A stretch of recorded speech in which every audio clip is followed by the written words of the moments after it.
As Minas do Rei Salomão, Agar Agar, tradução de Essa de Queiroz. Capítulo 1. Encontro com os meus camaradas. É bem estranho que nesta minha idade, aos 56 anos feitos, esteja eu aqui de pena na mão, preparando-me a redigir uma história. Nunca imaginei que tão prodigiosa ocorrência se pudesse dar na minha vida. Vida que me parece bem cheia e vida que me parece bem longa. Sem dúvida, por tê-la começado tão cedo. Com efeito, na idade em que os outros rapazes ainda soletram nos bancos da escola, já eu andava agenciando meu pão por esta velha colônia do Cabo. E por aqui fiquei desde então, metido em negócios, em serviços, em travessias, em guerras, em trabalhos, e nessa dura profissão que é a minha, a caça ao elefante e ao marfim. Pois com toda esta diligência, só ultimamente, há 8 meses, arredondei o meu saco. É um bom saco, é um saco graúdo, louvado Deus. Creio mesmo que é um tremendo saco, e apesar disso, juro que para o sentir assim, redondo e suante entre as mãos, não me arriscava a passar outra vez os transes dessa terrível ano que lá vai. Não, nem tendo a certeza de chegar ao fim com a pele intacta e com o saco cheio. Mas no fundo sou um tímido, detesto violências e ando farto, refarto de aventuras. Como dizia, pois, é coisa estranhíssima que assim me lance a escrever um livro.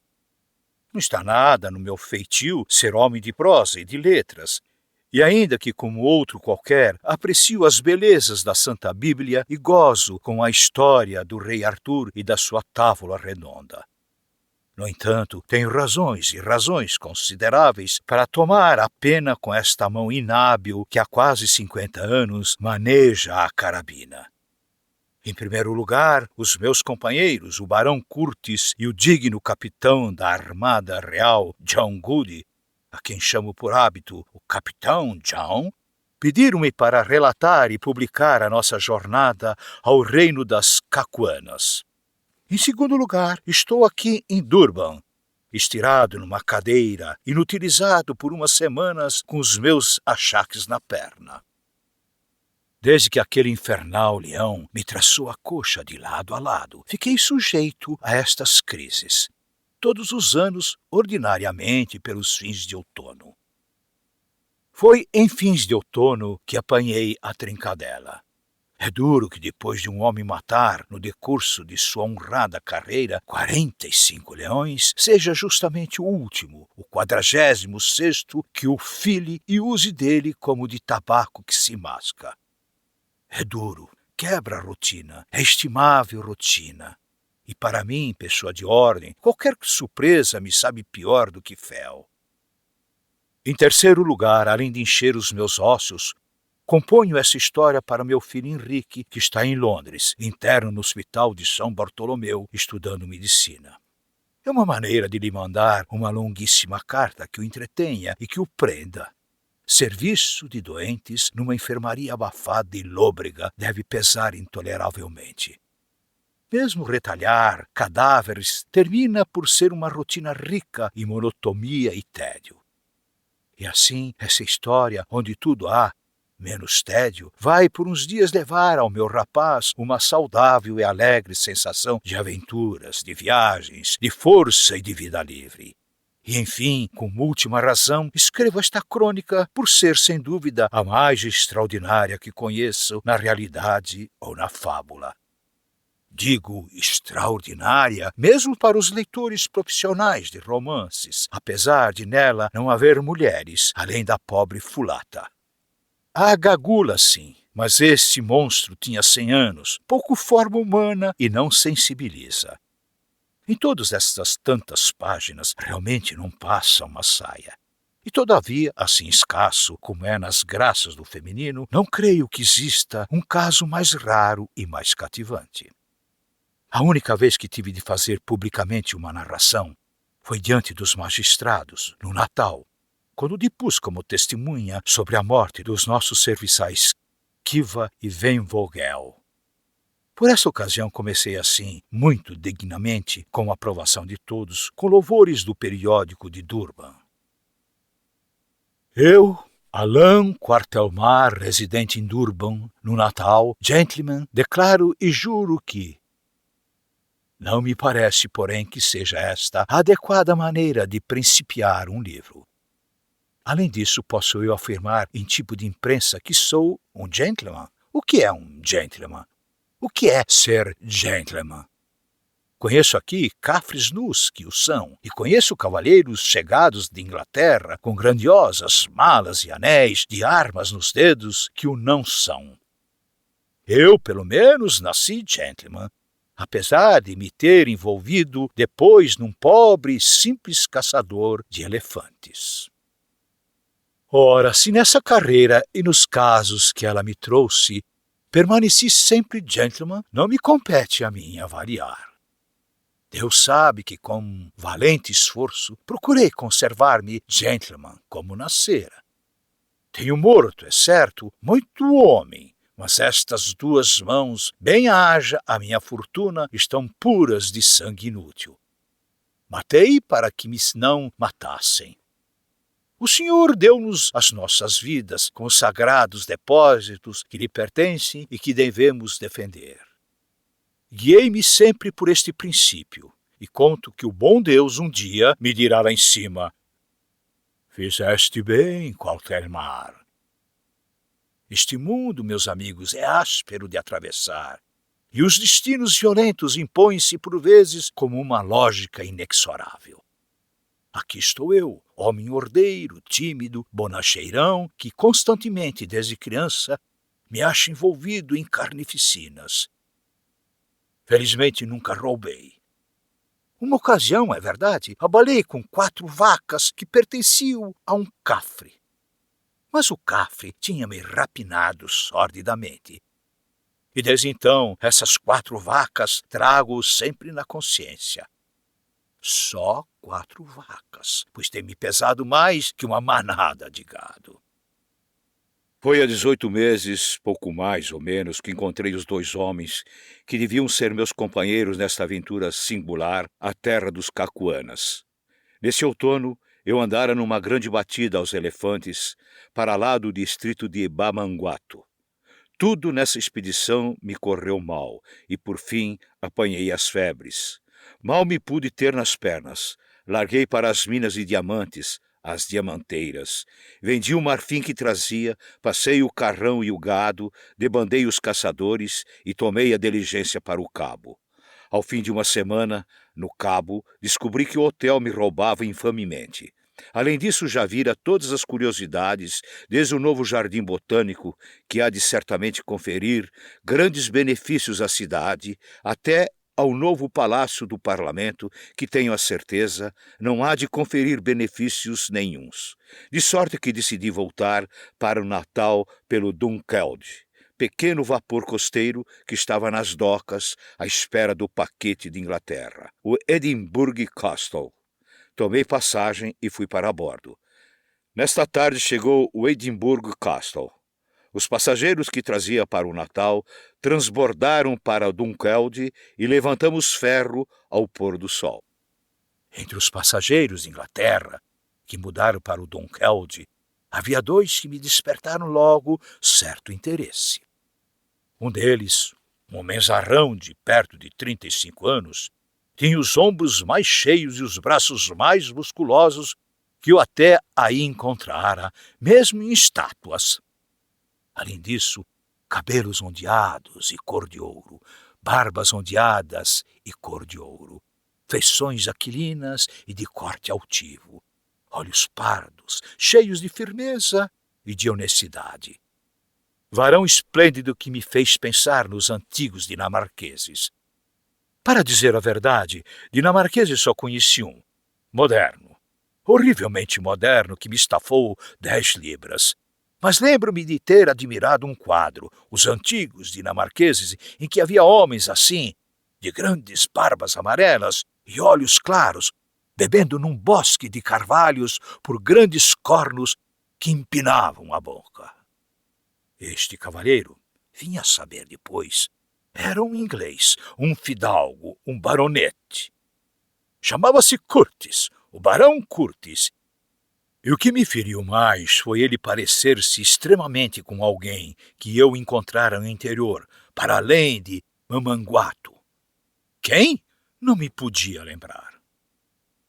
O sujeito que vinha com ele pertencia a um tipo absolutamente diferente, baixo, reforçado, trigueiro e todo rapado. Calculei logo pelas suas maneiras que tínhamos ali um oficial de marinha. E verifiquei depois com efeito que era um primeiro-tenente da Armada Real, reformado em capitão-tenente e por nome John Good. Este impressionou-me pelo apuro. Nunca conheci ninguém mais escarolado, mais escanhoado, mais engomado, mais invernizado. Usava no olho direito um vidro, sem aro, sem cordel e tão fixo que parecia natural como a pálpebra.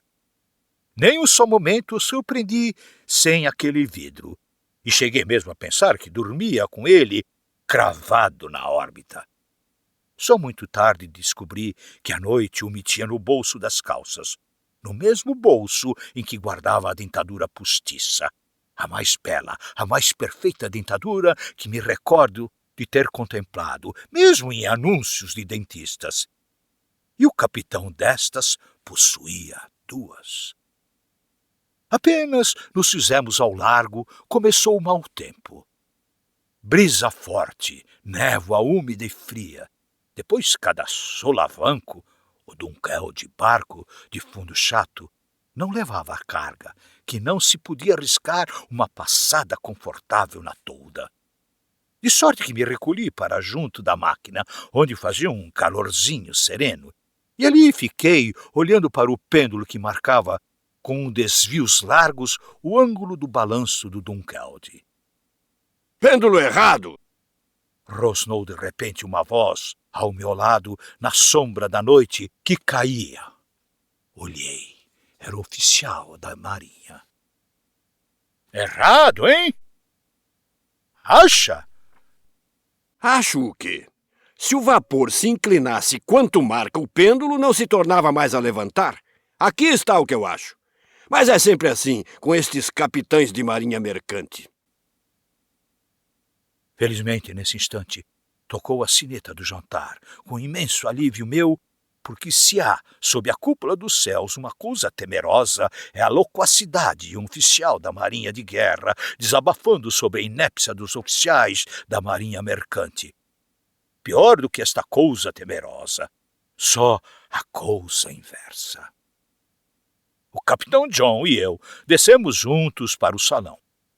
O barão Curtis já estava lá, no topo da mesa, à direita do comandante do Dunkeld.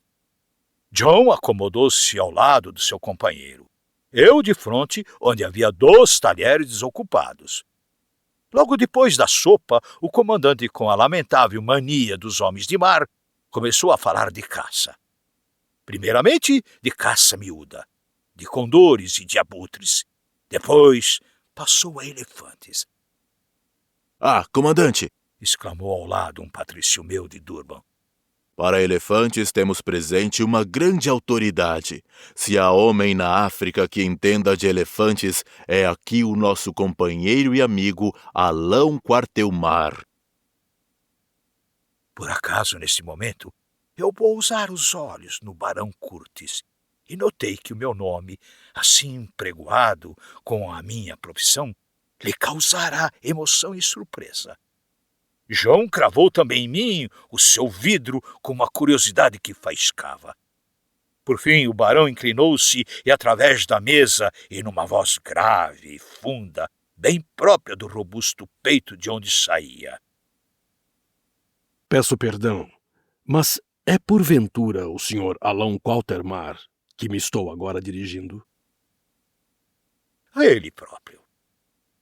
O mensarrão passou as mãos pelas barbas e distintamente, muito distintamente, ouvi murmurar: ainda bem. Não se passou mais nada até ao doce. Mas fiquei ruminando aquele espanto e aquele ainda bem. Depois do café, Enchi o meu cachimbo para subir a tolda, quando o barão, com os seus modos sérios e lentos, se adiantou para mim e me convidou a passar ao seu beliche, tomar um grogue e conversar. Aceitei. O barão ocupava um camarote de tolda, o melhor de Dunkeld, espaçoso, arejado, com sofá, espelhos e 2 largas cadeiras de verga. O capitão John viera também. Todos 3 nos sentamos, acendemos os cachimbos, enquanto o moço corria pelos grogues. Houve primeiramente um silêncio. Outro criado entrou a acender o candeeiro. Por fim, apareceram os grogues. O Balão Kurtz, então, passou a mão pelas barbas, nesse jeito que lhe era acostumado, e voltando-se bruscamente. Diga-me uma coisa, Sr. Quartelmar. Aqui há 2 anos, por esse tempo, esteve num sítio chamado Bamanguato, ao norte do Transvaal, não é verdade? Perfeitamente, respondi eu, pasmado de que aquele cavaleiro se achasse no seu condado, em Inglaterra, tão bem informado das jornadas que eu fazia no sul da África. Há negócio, hein? Acudiu o capitão John. Sim, senhor, há negócio. Levei uma carregação de fazendas, acampei fora da feitoria e lá fiquei até liquidar. O barão conservou, durante um momento, pregados em mim, os seus olhos cinzentos e largos. Parecia-me que havia neles ansiedade e temor. E diga-me, encontrou aí, em Bamanguato, um homem chamado Neville? Encontrei. Esteve acampada ao meu lado durante os 15 dias, a descansar o gado antes de meter para o norte. Aqui há meses recebi eu uma carta de um procurador, perguntando-me se sabia o que era feito desse sujeito. Respondi como pude. Bem sei. Li a sua resposta. Dizia o senhor Quartelmar que esse sujeito, Neville, partira de Bamanguato no princípio de maio, num carrão, com um serviçal e um caçador cafre chamado Jim, tencionando puxar até Iniate, última estação na terra dos Matabeles, para de lá seguir a pé depois de vender o carrão. O senhor Quartelmar acrescentava que o carrão, de certo, o vendera ele, porque 6 meses depois vira-o em poder de um português. Esse português não se lembrava bem do nome do homem a quem o comprara. Sabia só que era um branco e que se metera para o mato com um cafre. É verdade. Houve outro silêncio que eu enchi com um sorvo ao grogue. Por fim, o barão prosseguiu, com os olhos sempre cravados em mim, insistentes e ansiosos. O senhor Quartelmar não sabe quais fossem as razões que levavam assim esse sujeito Neville para o norte? Não sabe qual era o fim da jornada? Ouvi alguma coisa a esse respeito e calei-me prudentemente, porque nos íamos avizinhando de um ponto em que, por motivos antigos e graves, eu não desejava bulir. O barão voltou-se para o seu companheiro como para o consultar. O outro, por entre a fumaraça do cachimbo, baixou a cabeça num sim mudo. Então o meu homenzarrão, decidido, abriu os braços, desabafou. Senhor Quartelmar, vou lhe fazer uma confidência. Vou-lhe mesmo pedir o seu conselho e talvez o seu auxílio. O agente que me remeteu a sua carta afiançou-me que eu podia confiar absolutamente no Sr. Quartelmar, que é um homem de bem, discreto como poucos e respeitado como nenhum em toda a colônia do Natal. Dei um sorvo tremendo ao conhaque para esconder o meu embaraço, porque sou extremamente modesto. Sr. Quartelmar, esse sujeito chamado Neville era meu irmão. Ah! Exclamei. Com efeito. Agora recordava eu bem com quem o barão se parecia. Era com esse Neville. Somente o outro tinha menos corpo e a barba escura. Mas nos olhos havia a mesma franqueza e havia a mesma decisão. Era meu irmão mais novo e único. Até aqui, há 5 anos, vivemos sempre juntos. Depois, um dia, desgraçadamente, tivemos uma terrível questão, e para lhe dizer a verdade toda, Sr. Quartelmar, eu comportei-me para com meu irmão da maneira mais injusta. Foi sob o impulso do despeito, da cólera, é certo, mas, em suma, comportei-me injustamente. Cruelmente. Murmurou do lado o capitão John, que fumava com os olhos cerrados. Cruelmente, com efeito.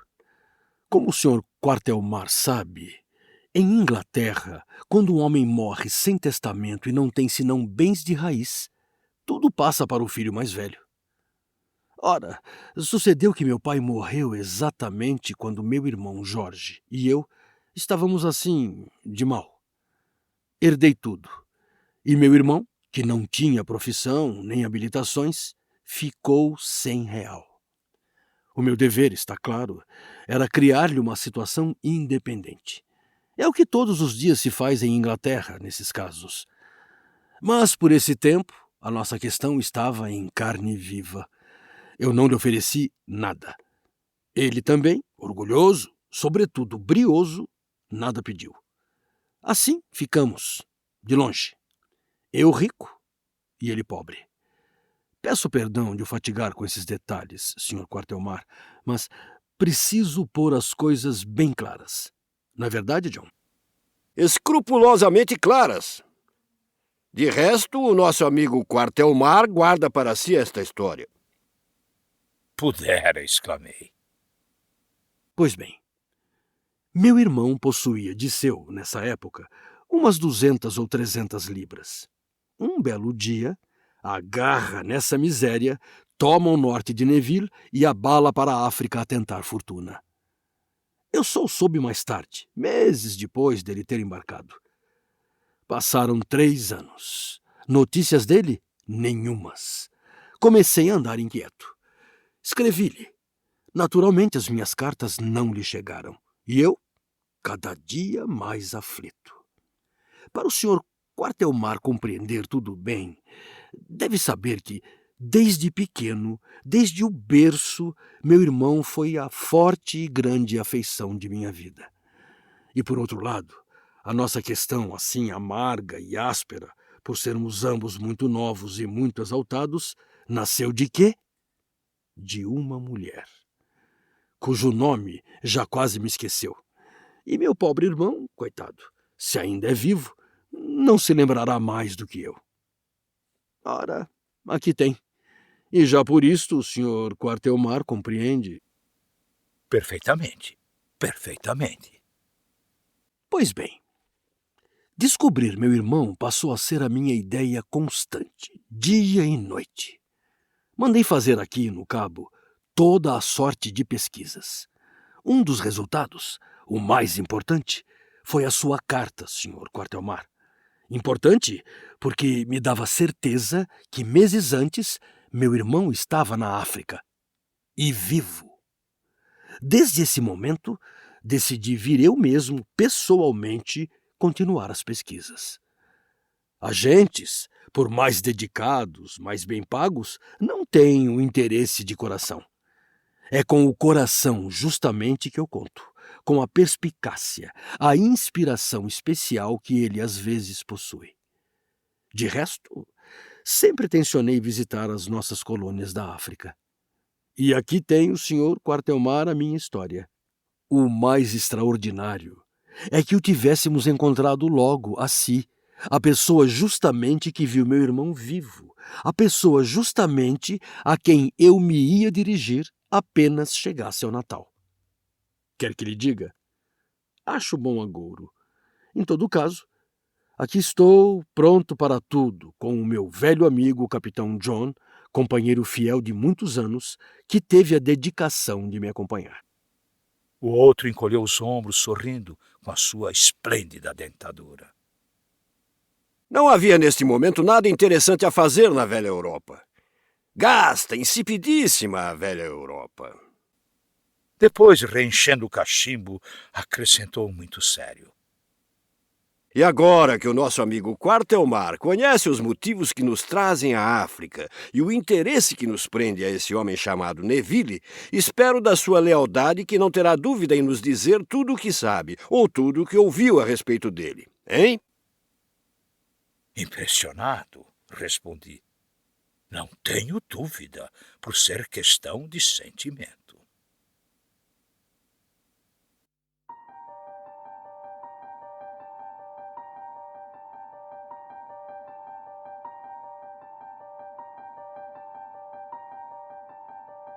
Capítulo 2. Primeira notícia das minas de Salomão. Sacudi a cinza do cachimbo na palma da mão e comecei, muito devagar, para tudo pôr bem claro e bem exato. Aqui está o que ouvi a respeito desse cavalheiro Neville. E isto, que me lembre, nunca até o dia de hoje o disse a ninguém. Ouvi que este cavalheiro fora para o interior à busca das minas de Salomão. Os dois homens olharam para mim com assombro. As minas de Salomão? Que minas? Onde são? Onde são, não sei. Sei apenas onde dizem que estão. Aqui há anos e de longe os dois picos dos montes que, segundo corre, lhe servem de muralha. Mas entre mim e os montes, meus senhores, havia 200 milhas de deserto. E esse deserto, meus senhores, nunca houve ninguém, quero dizer, homem branco, que o atravessasse a não ser um noutras eras. Porque toda essa história vem muito de trás, de há séculos, e eu não tenho dúvida em a contar, mas com uma condição.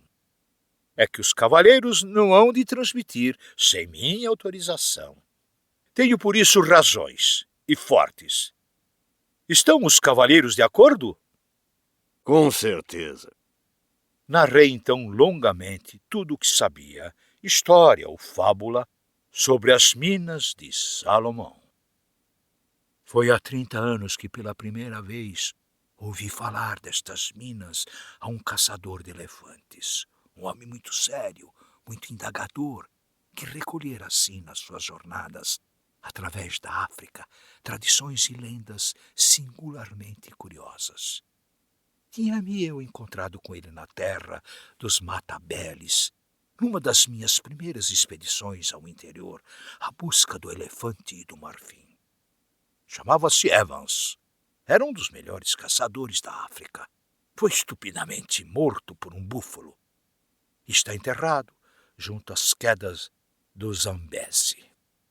Pois, uma noite, sentados à fogueira no mato, sucedeu mencionar eu a esse Evans umas construções extraordinárias com que casualmente dera andando à caça do kudu por aquela região que forma hoje o distrito de Lindemburgo, no Transvaal. Essas obras foram depois encontradas e aproveitadas até pela gente que veio trabalhar as minas de ouro. Mas e ninguém, quero dizer, nenhum branco, as tinha visto antes de mim.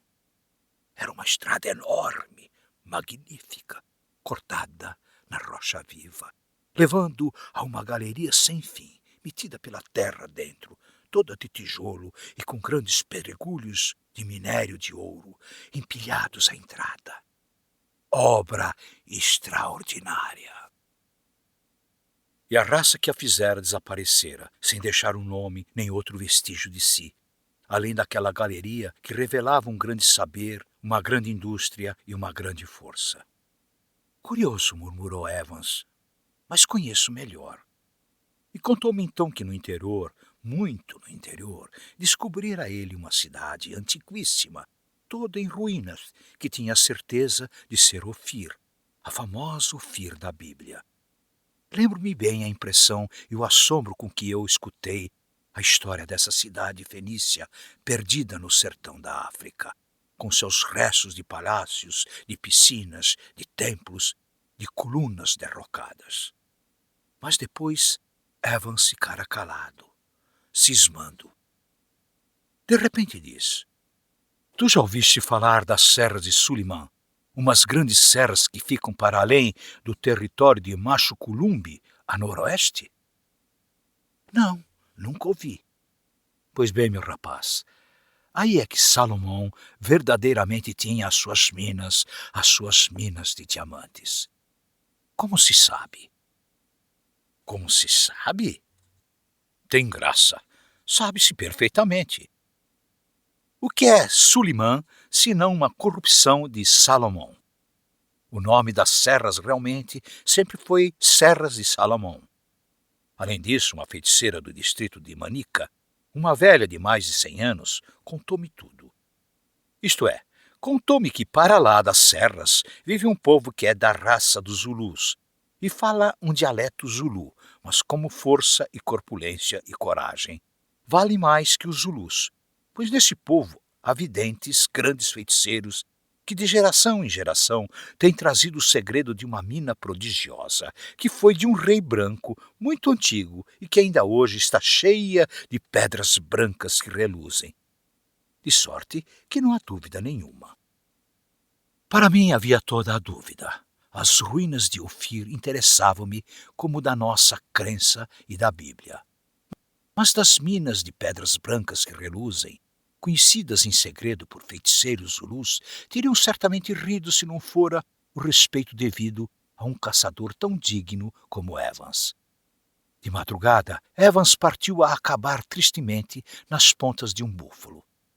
E não pensei mais em Salomão, nem mais nas minas de diamantes.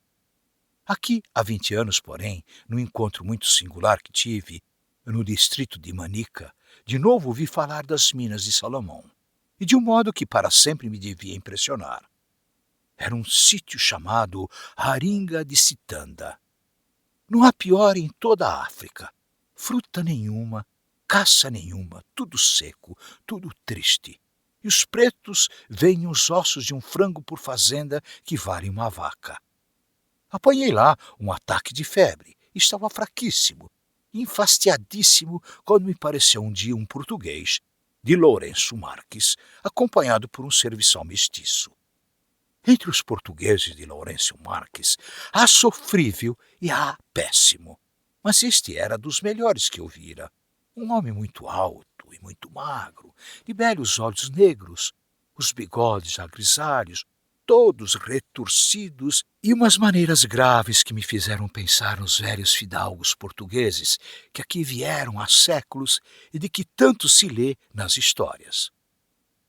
Conversamos bastante nessa noite, porque ele falava um bocado de mau inglês e eu um bocado de mau português. E soube que se chamava José Silveira e que possuía uma fazenda ao pé da cidade, em Lourenço Marques. Na manhã seguinte, cedo, antes de partir com o mestiço, acordou-me para se despedir, de chapéu na mão, cortês e grave, como os antigos, os que tinham dom. Até mais ver, camarada. Boa viagem, até mais ver. O homem conservava pregados em mim os grandes olhos negros que rebrilhavam. Depois acrescentou muito sério: se nos tornarmos outra vez a encontrar, hei de ser a pessoa mais rica deste mundo. E pode contar, camarada, que não me hei de esquecer de si. Nem ri. Estava debilitado para rir.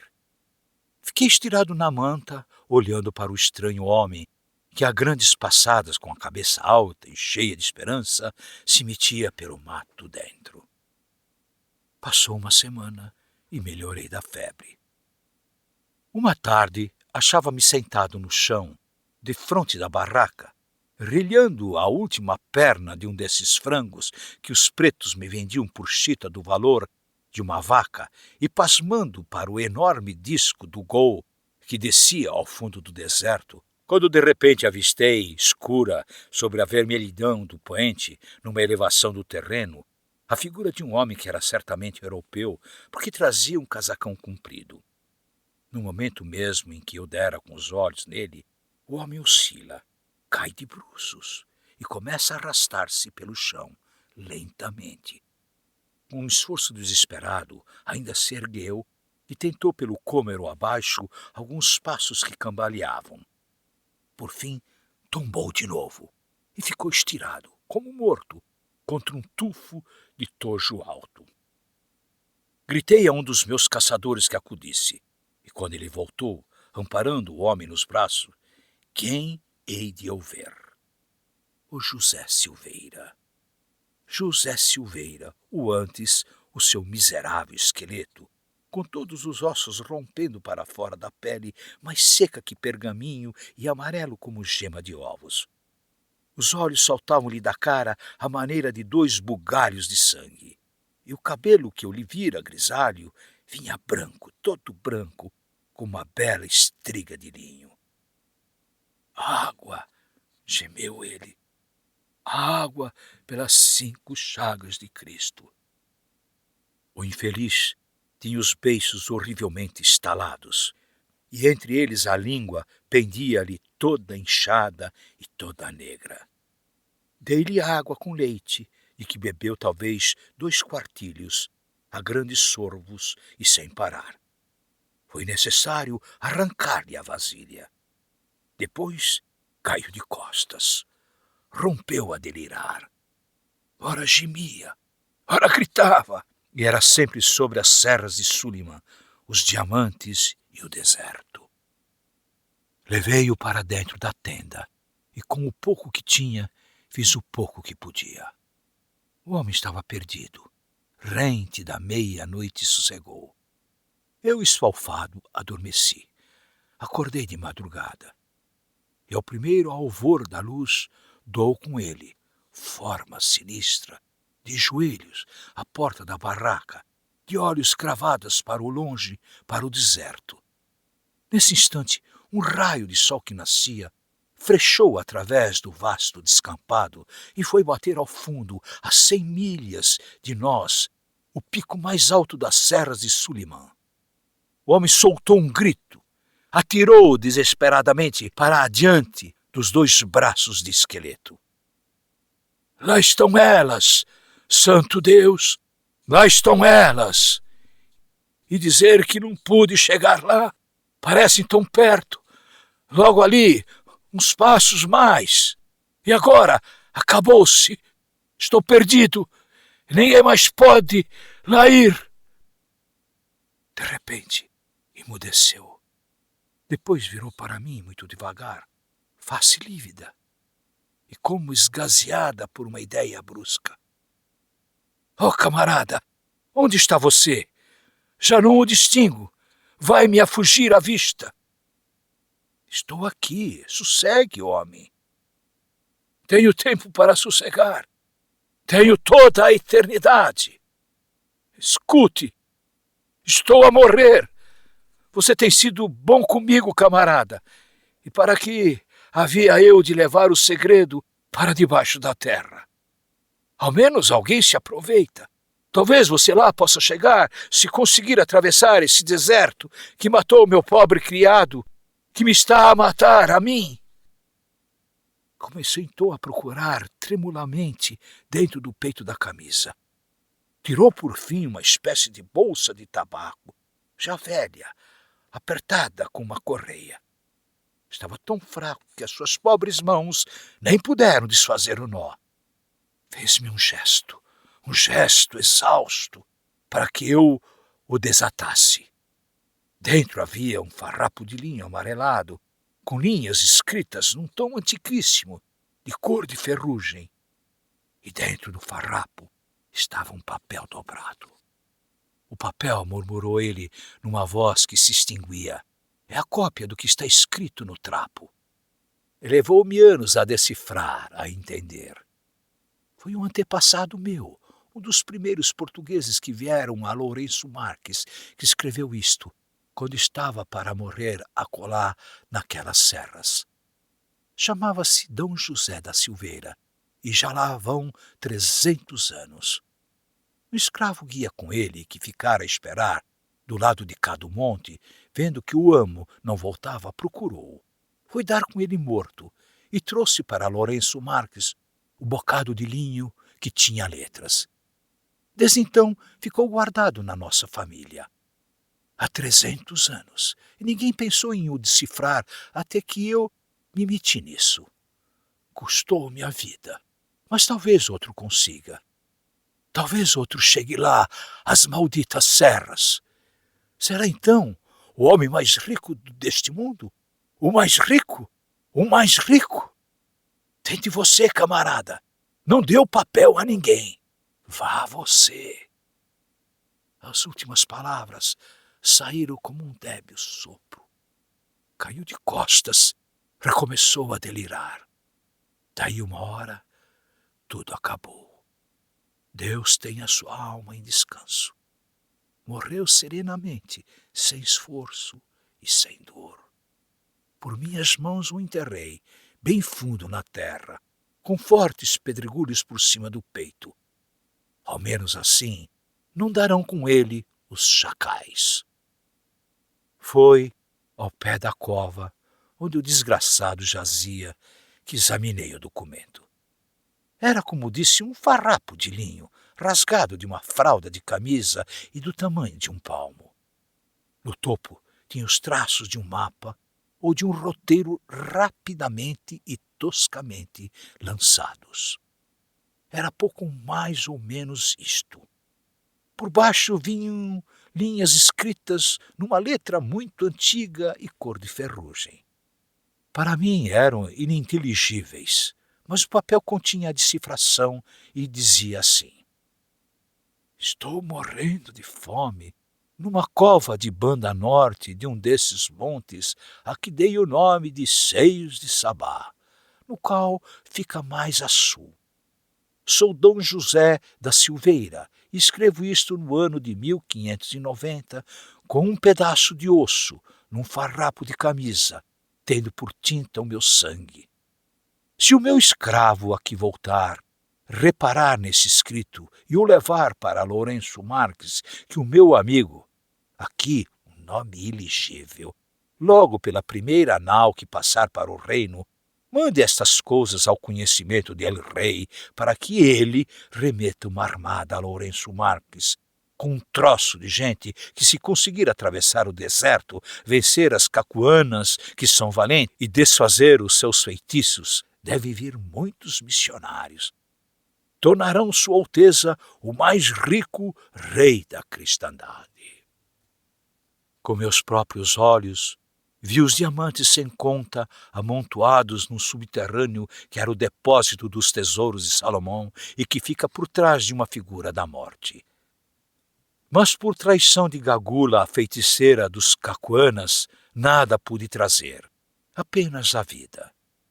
Quem vier, siga o mapa que tracei e trepe pelas neves que cobrem o seio de Sabá, o esquerdo até chegar ao cimo, de onde verá logo para o lado norte a grande calçada feita por Salomão. Daí siga sempre, em 3 dias de marcha encontrará a aringa do rei.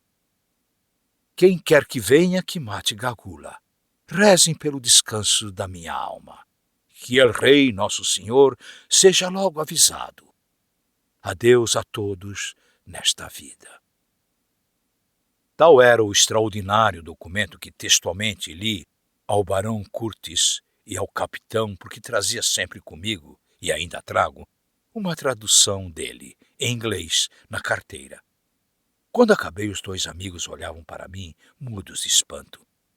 Por fim, o capitão, com um leve suspiro de quem repousa de uma prolongada emoção, bebeu um trago de grog e, mais sereno: O nosso amigo, Sr. Quartelmar, não nos tem estado a intrujar?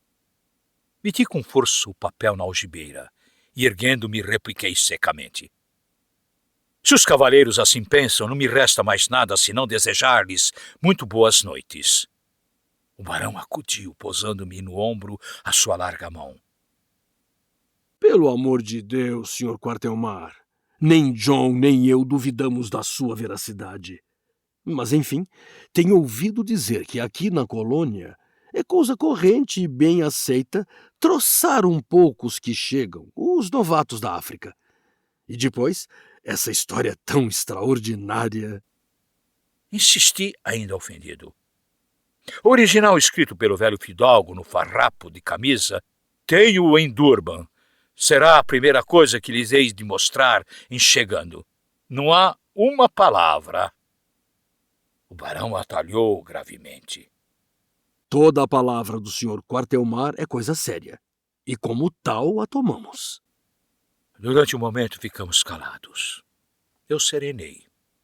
Por fim, o barão, que dera sobre o tapete do beliche alguns passos pensativos, parou diante de mim.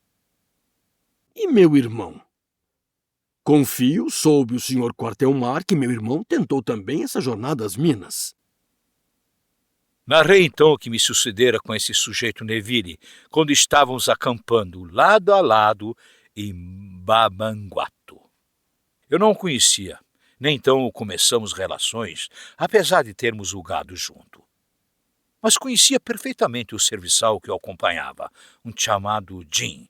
Era um bichuana, excelente caçador, e para bichuana esperto, consideravelmente esperto. Na manhã em que Neville devia meter-se para o sertão, vi Jim, ao pé do meu carrão, cortando folhas de tabaco. — Por onde é essa jornada, Jim? Perguntei eu, sem curiosidade, só para mostrar interesse ao rapaz. — Ides a Elefantes? Jim mostrou os dentes todos num riso vivo. — Não, patrão, vamos a coisa melhor que marfim. — Melhor que marfim? Ouro? — Melhor que ouro, murmurou ele, arreganhando mais a dentuça. Calei-me, porque não convinha à minha dignidade de patrão e de branco revelar curiosidade diante de um bichuana. Confesso, porém, que fiquei intrigado. Daí a pouco, Jim acabou de cortar o tabaco, mas por ali se quedou, rondando, coçando devagar os cotovelos, à espera, com os olhos em mim. Não dei atenção. — Oh, patrão! Murmurou ele, numa ânsia de desabafar. Permaneci indiferente por dignidade. Ele tornou. — Oh, patrão! Que é, homem? — Vamos à procura de diamantes, patrão! Atirou-me ele ao ouvido. — Diamantes? Boa! Então ides para o lado oposto. Devíeis meter direito ao sul para as diamanteiras. O bichuana baixou mais a voz. — Oh, patrão, já ouviu falar das serras de Suliman? Pois lá é que estão os diamantes. O patrão nunca ouviu? Tenho ouvido muita tolice na minha vida, Jim. Não é tolice, patrão. Eu conheci uma mulher que veio de lá com um filho e que vivia no Natal. Morreu há anos. O filho por lá anda. E foi ela que me disse tudo. Há lá diamantes. Olha, Jim, o que te digo é que o teu amo vai dar de comer aos abutres que andam por lá esfomeados. E tu, essa pouca carne que tem nos ossos, também vai daqui direitinha aos abutres. O homem teve outro riso fino. A gente tem de morrer. E eu não desgosto de experimentar terras novas. O elefante por aqui já não rende. O bichuana cá vai para os diamantes e o bichuana vai cantando. Pois quando a morte te agarrar pelas goelas, veremos então se ainda canta o bichuana. Jim abalou. Daí meia hora, o carrão do senhor Neville pôs-se em marcha para o norte. Mas não rodara ainda 10 jardas, quando Jim voltou para trás a correr. — Adeus, patrão! Exclamou. Não me quis ir de todo sem lhe dizer adeus, porque me parece que o patrão tem razão, é que nunca mais cá voltamos. Ouve cá, Jim, teu homem vai com efeito às serras de Suliman, ou tudo isto é patranha? O bichuana jurou que não contava patranhas. O amo ia realmente em demanda das serras e das minas que estavam para além. Ainda na véspera, o amo dissera que para tentar fortuna na África, tanto montava a irincata de diamantes como de ouro ou de ferro. Tudo dependia da sorte, porque no torrão tudo havia. Assim ele ia aos diamantes, que era o mais rápido para enriquecer ou para morrer. Refleti um momento. Escuta, Jim, vou escrever umas palavras a teu amo, mas há de prometer que não lhe as entregas senão em chegando a Iniati. Iniati ficava daí a umas 40 léguas, o bichuana prometeu. Rasguei um bocado de papel da carteira e escrevi a lápis essas linhas. Quem vier, trepe pelas neves que cobrem o seio de Sabá, o esquerdo até chegar ao cimo, de onde verá logo, para o lado norte, a grande calçada feita por Salomão. Bem, ora agora, Jim, quando deres este papel a teu amo, dize-lhe que lhe o manda quem sabe e que siga bem a indicação. Mas ouviste? Só lhe o dás quando chegares a Iniati, que eu não quero que ele me volte para trás e me venha fazer perguntas. Entendeste? Então, abala, madraço, que o carrão come caminho. Jim agarrou o bilhete e largou a correr. Daí a pouco o carrão sumiu-se por trás das colinas. Isto, em verdade, era tudo que eu sabia a respeito desse sujeito Neville. Mal eu acabara, o barão sem hesitar e com perfeita simplicidade disse: Senhor Quartelmar, vim à África procurar meu irmão. Desde que alguém o viu pondo-se em marcha para as serras de Suleiman, o que devo a mim mesmo é marchar também para esse lado. Pode ser que eu encontre. Esperamos que você tenha gostado desta prévia. Para continuar ouvindo este audiolivro no Google Play Livros, use o link na descrição do vídeo.